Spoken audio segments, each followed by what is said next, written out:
क्या बताऊं मम्मी, आजकल तो बासी कड़ी में भी उबाल आया हुआ है। जब से पापा जी रिटायर हुए हैं, दोनों लोग फिल्मी हीरो हीरोइन की तरह दिन भर अपने बगीचे में ही झूले पर बैठे रहते हैं। न अपने बालों की सफेदी का लिहाज है, न बहू बेटे का। इस उम्र में दोनों मेरी और नवीन की बराबरी कर रहे हैं। ठीक है माँ, मैं आपसे बाद में बात करती हूँ, शायद सासू माँ आ रही है। सासू माँ ने बहू की बातें कमरे के बाहर ही सुन ली थी, पर नजरअंदाज करते हुए खामोशी से चाय सोनम को दे दी। ससुर जी के रिटायर होने के बाद कुछ दिन से उनकी यही दिनचर्या हो गई थी। आजकल सासू माँ अपने पतिदेव के साथ अच्छे से तैयार होकर अपने घर के गार्डन में अपने पतिदेव के साथ झूले में बैठकर उनको कंपनी देती थी। ये गार्डन, उस पर बीच में चाय के लिए एक टेबल और एक झूला, अशोक और प्रभा का जीवन भर का सपना था, जो उन्होंने बड़ी मेहनत से साकार किया था।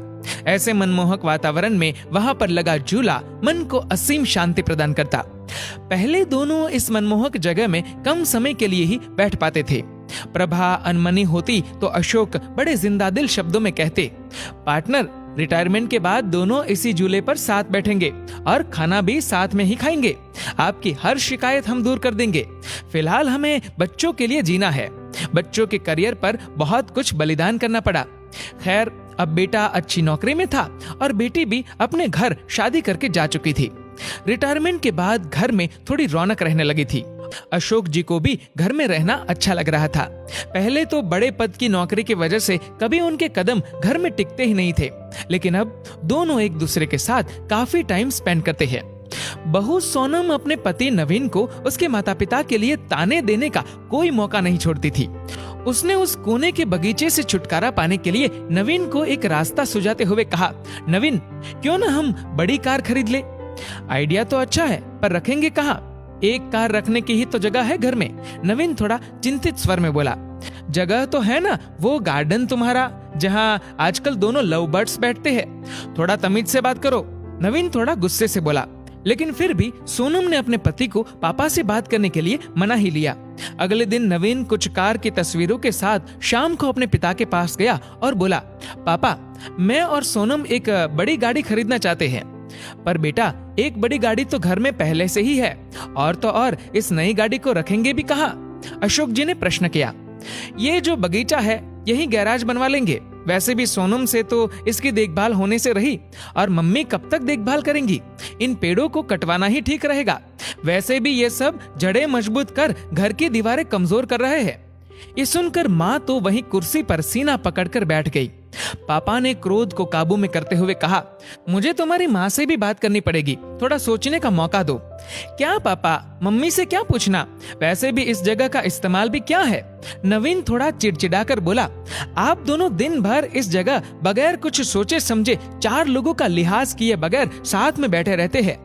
अब आप दोनों कोई बच्चे तो नहीं हो, लेकिन आप दोनों ने दिन भर झूले पर साथ बैठे रहने का रिवाज बना लिया है, और ये भी नहीं सोचते कि 4 लोग क्या कहेंगे। इस उम्र में मम्मी के साथ बैठने के बजाय आप अपनी उम्र के लोगों में उठा बैठी करेंगे तो वो ज्यादा अच्छा लगेगा, न कि ये सब। और वह दंदनाते हुए अंदर चला गया। अंदर सोनम की बड़बड़ाहट भी जारी थी।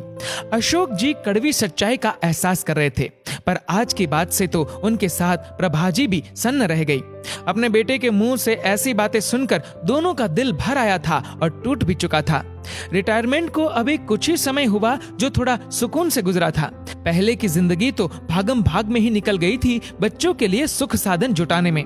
अशोक जी आज पूरी रात ऊहापोह में लगे रहे, कुछ सोचते रहे, कुछ समझते रहे और कुछ योजना बनाते रहे। लेकिन सुबह जब वे उठे तब बड़े शांत और प्रसन्न थे। वे रसोई में गए और खुद चाय बनाई। कमरे में आकर पहला कप प्रभा को उठाकर पकड़ाया और दूसरा खुद पीने लगे। आपने क्या सोचा? प्रभा ने रुआंसे लहजे में पूछा। मैं सब ठीक कर दूंगा, बस तुम धीरज रखो, अशोक बोले। पर हद से ज्यादा निराश प्रभा उस दिन पौधों में पानी देने भी न निकली और न ही किसी से कोई बात की। दिन भर सब सामान्य रहा, लेकिन शाम को अपने घर के बाहर एक बोर्ड टांग दिया जहां लिखा था वृद्धाश्रम। वृद्धाश्रम का बोर्ड टंगा देख नवीन ने भौचक के स्वर में पापा से प्रश्न किया, पापा, माना कि घर बड़ा है, पर ये वृद्धाश्रम का बोर्ड किस लिए? अगले महीने मेरे स्टाफ के मिस्टर गुप्ता रिटायर हो रहे हैं, तो वो इसी घर में रहेंगे, उन्होंने शांतिपूर्ण तरीके से उत्तर दिया। हैरान नवीन बोला, पर कहाँ? तुम्हारे कमरे में, पापा ने सामान्य स्वर में उत्तर दिया। नवीन का स्वर अब हकलाने लगा था। और हम लोग तुम्हें इस लायक बना दिया है। 2-3 महीने में कोई फ्लैट देख लेना या कंपनी के फ्लैट में रह लेना अपनी उम्र के लोगों के साथ। पापा एक एक शब्द चबाते हुए बोल रहे थे। हम दोनों भी अपनी उम्र के लोगों में उठे बैठेंगे और अपनी बात पूरी करते हुए कहा, अरे नालायक, तुम्हारी माँ की सारी उम्र सबका लिहाज करने में ही निकल गई, कभी बुजुर्ग तो कभी बच्चे। अब लिहाज की सीख तुम सबसे लेना बाकी रह गया था। पापा, मेरा वो मतलब नहीं था। नवीन सिर झुकाकर बोला, नहीं बेटा, तुम्हारी पीढ़ी ने हमें भी प्रैक्टिकल बनने का सबक दे दिया। जब हम तुम दोनों को साथ देखकर खुश हो सकते हैं तो तुम लोगों को हम लोगों से दिक्कत क्यों है? इस मकान को घर तुम्हारी माँ ने बनाया। ये पेड़ और इनके फूल तुम्हारे लिए मांगी गई न जाने कितनी मनौतियों के साक्षी है। तो यह अनोखा कोना छीनने का अधिकार मैं किसी को भी नहीं दूंगा। पापा, आप तो सीरियस हो गए। नवीन के स्वर अब नम्र हो चले थे। न बेटा, तुम्हारी माँ ने न जाने कितने कष्ट सहकर, कितने त्याग करके मेरा साथ दिया। आज इसी के सहयोग से मेरे सिर पर कोई कर्ज नहीं है। इसलिए सिर्फ ये कोना ही नहीं, पूरा घर तुम्हारी माँ का ऋणी है। घर तुम दोनों से पहले उसका है, क्योंकि जीभ पहले आती है, न कि दांत। जब मंदिर में ईश्वर जोड़े में अच्छा लगता है तो माँ बाप साथ में बुरे क्यों लगते हैं? जिंदगी हमें भी तो एक ही बार मिली है, इसलिए हम इसे अपने हिसाब से एंजॉय करना चाहते हैं। नवीन अब कुछ भी बोलने के लायक नहीं रहा। दोनों पापा के पैरों में गिरकर माफी मांगने लगे। दोस्तों, 4 लोग क्या सोचेंगे इसके डर से हम हमारी खुशियों पर रोक नहीं लगा सकते। जिंदगी हमें सिर्फ एक बार मिलती है। सपने देखने हो या साकार करने हो, जब भी मौका मिले खुल के जीने का तो जी लीजिएगा। 4 लोगों की बातें सुनते रहे तो खुद की लाइफ कभी नहीं जी पाओगे।